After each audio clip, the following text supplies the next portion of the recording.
கூத்தன் படத்தினுடைய தயாரிப்பாளர் நீலகிரிஸ் முருகன்.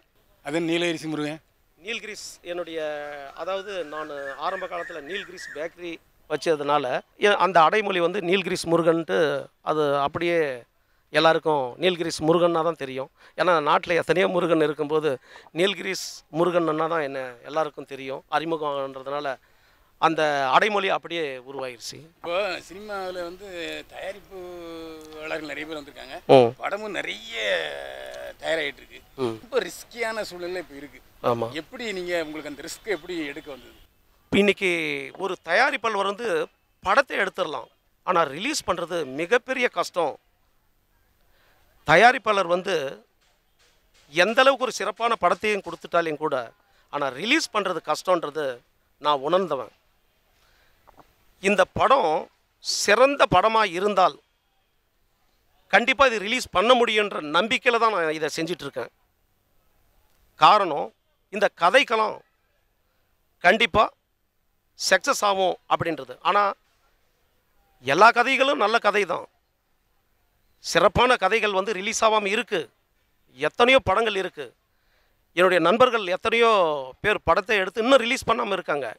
ஆனால் ரிலீஸுக்கு உண்டான அத்தனை வேலைகளும் செஞ்சிட்டு இந்த படத்தை நான் தயாரிச்சிட்டு இருக்கிறேன்றது தான் என்னுடைய கருத்து. நான் கேட்டது, இப்போ ஒரு சிலர் வந்து தியேட்டர் ஒரு 100 தியேட்டரை பிளாக் பண்ணி வச்சுக்கிட்டு அவங்க கையில் அந்த தியேட்டரில் வச்சுக்கிட்டு தயாரிப்பாளர்கள் துன்புறுத்திட்டு இருக்காங்கன்னு ஒரு செய்தியை பரவிட்டு இருக்கு. இப்படிப்பட்ட சூழலில் உங்களுக்கு தியேட்டர் ஒவ்வொரு மாவட்டத்துலேயும் ஒரு 10 தியேட்டர் குறைஞ்ச பக்கம் வேணும். அந்த 10 தியேட்டர் அதிபர்கள் உங்களுக்கு தெரியுமா? ஏற்கனவே அவங்களோட தொடர்பு இருக்கா? ஏற்கனவே ஒப்பந்தம் பண்ணிட்டீங்களா? கண்டிப்பாக.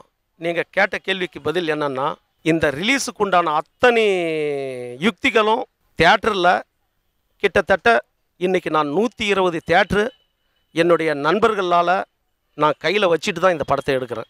கண்டிப்பாக இது ரிலீஸ் ஆகும். என்னுடைய ஷெட்யூல்டு இந்த டேட்லேருந்து இந்த டேட்டுக்குள்ளே முடிக்கணும்னு நினச்சேன், அந்த டேட்டில் முடியும், அந்த தேதியில் ரிலீஸ் ஆகும், தியேட்டரும் கிடைக்கும். கண்டிப்பாக நீங்கள் பார்க்க தான் போகிறீங்க. ஏன்னா தியேட்டரை இன்றைக்கி கையில் எடுத்துக்கிட்டு செஞ்சிட்ருக்கேன். அதனால் எனக்கு மிகப்பெரிய நம்பிக்கை, அடுத்த மாதம் நான் கண்டிப்பாக ரிலீஸ் பண்ணுறேன். இதை நீங்கள் பார்க்க தான் போகிறீங்க. இதில் முக்கியமான விஷயம், இந்த கூத்தன் அப்படின்னு வச்சுருங்க. கூத்தன்னா கூத்தாடுறவன்னா அதை பற்றிய கதையா? கதைக்கெல்லாம் உங்களுக்கு எப்படி பிடிச்சிது?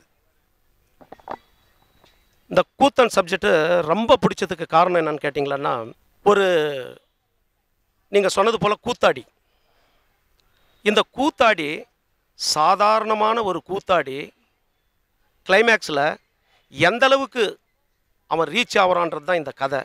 ஒரு சாதாரணமான ஒரு டான்ஸராக இருந்து அவன் எந்த அளவுக்கு மிகப்பெரிய ஒரு வேர்ல்டு லெவலில் ஒரு டான்ஸராக மாறுறான், எதனால் மாறுறான், எப்படி மாறுறான்றது இந்த கதைக்களம். அது மட்டும் இல்லை, இந்த சாதாரண கூத்தாடி எந்தளவுக்கு கிளாசிக் கற்றுக்கிறான், எந்தளவுக்கு அவன் வந்து கிளாசிக்கல் டான்ஸ் எப்படி கற்றுக்கணும், எப்படி அவனுக்கு வந்தது, அவனுடைய ரத்தத்தில் எப்படி அது ஊர்னது. படம் பார்க்கும்போது அந்த கூத்தாடி சாதாரண இடத்துல ஆடிட்டுருக்கிறவன் மிகப்பெரிய இடத்துல ஆடக்கூடிய வாய்ப்பு எப்படி கிடைச்சது, அவனுடைய ரத்த சம்பந்தம் என்ன அப்படின்னு காட்டுறது தான் இந்த படம். அதனால் கண்டிப்பாக கூத்தன் நீங்கள் திரைக்கு வந்து பார்க்கும்போது அந்த கூத்தாடி எப்படி உருவானோம் அப்படின்றது தான் இந்த கதை. கண்டிப்பாக நீங்கள் இதை வந்து பார்க்கணும்.